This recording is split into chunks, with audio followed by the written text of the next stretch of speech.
I'm Gregory Harbin, bringing you this week's Lost Wrap-Up from a rather dreary Sendai, Japan.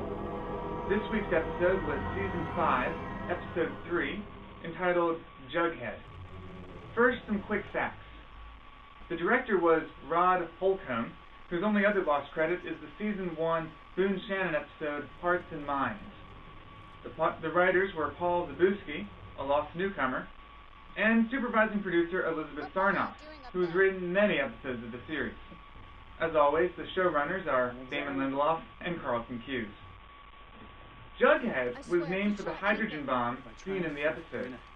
Interestingly, Jughead, while also the name of one of Archie's friends on the long-running comic strip Archie, was the name of an actual U.S. military hydrogen bomb, the EC-16 Jughead cryogenic bomb. Produced in January 1954, it was one of the first hydrogen bombs created by the United States. One EC-16 was planned to be detonated in the Bikini Atoll on March 22, 1954, and would have generated a yield of possibly 20 megatons. Megatons. However, this test was canceled. These images show a fizzle from 1954. That crater was almost 1,000 feet wide and 75 feet deep. The device that caused it, 110 kiloton yield. Jughead, remember, could have been 20 megatons.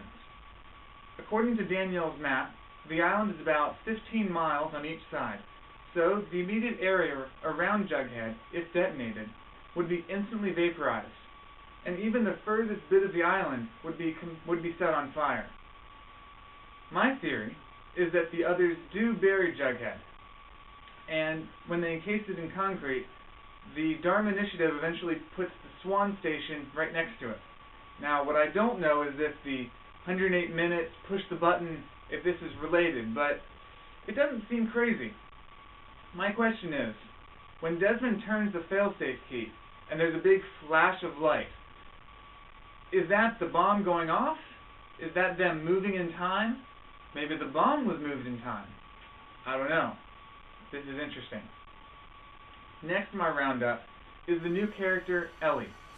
She's played by 18-year-old actress Alexandria Krosny, who you may have seen playing guest stars in many TV series in the last 4 or 5 years. Now, assuming Ellie is 18 in 1954, that would make her 72 in 2008, which is when I'm assuming the current day parts of the show take place. Just couldn't stay away, could you? I bring this up because it's my assumption that Ellie is Eloise Hawking, the white-haired lady last seen at the end of episode 502, The Lie. Mrs. Hawking is played by an Irish actress, Fiona Flanagan, who is now 67, putting her at just about the right age. Also, Dan's recognizing of Ellie makes me believe that it is his mother, the exact person that Desmond's looking for in the flashback portion of the episode. Then God help us all. Which brings us to that. At the start of the episode, Penny gives birth to a boy, who they go on to name Charlie, presumably after Dominic Moynihan's character that died trying to save the life of all the Losties at the end of Season 3. But Penny's father, Mr. Widmore, the guy that's the big bad guy on the show, the guy that's the enemy of Ben and Jack and everybody else, his name is Charles. Just seems to me they would have picked a different name or put more thought into it. I don't know. Anyway, Desmond is on the search for Dan's mum, which takes him to Oxford, where he's told by a man that knows an awful lot that Dan might not be quite as good a guy as he seems, because he's left one of his experiments, Teresa, to live a life of painful time jumping while he ran off to America. Who is this Teresa? Is Dan trying to fix her? Why hasn't he found her constant? No. His search brings him to Charles Widmore, who, without much coaxing, gives him the address of a woman who lives in L.A. This woman he claims is Dan's mother. Which brings us to... My name is John Locke. Is that supposed to mean something to me?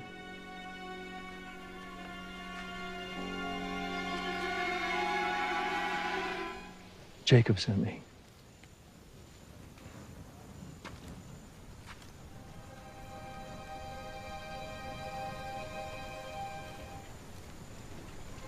Put the gun down.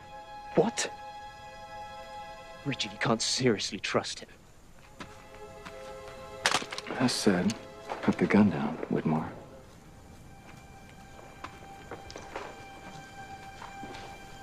Your name is Widmore? Charles Widmore? What's it to you? Nothing. Nice to meet you. Widmore was an other in the 50s. The actor who would play old Widmore is only 61, which would put him at age 7 in 1954. But perhaps the powers that be have decided to fudge things a little bit. So, what did Widmore do on the island? What does this have to do with why he thinks the island is his? Did he want to be the leader of the others?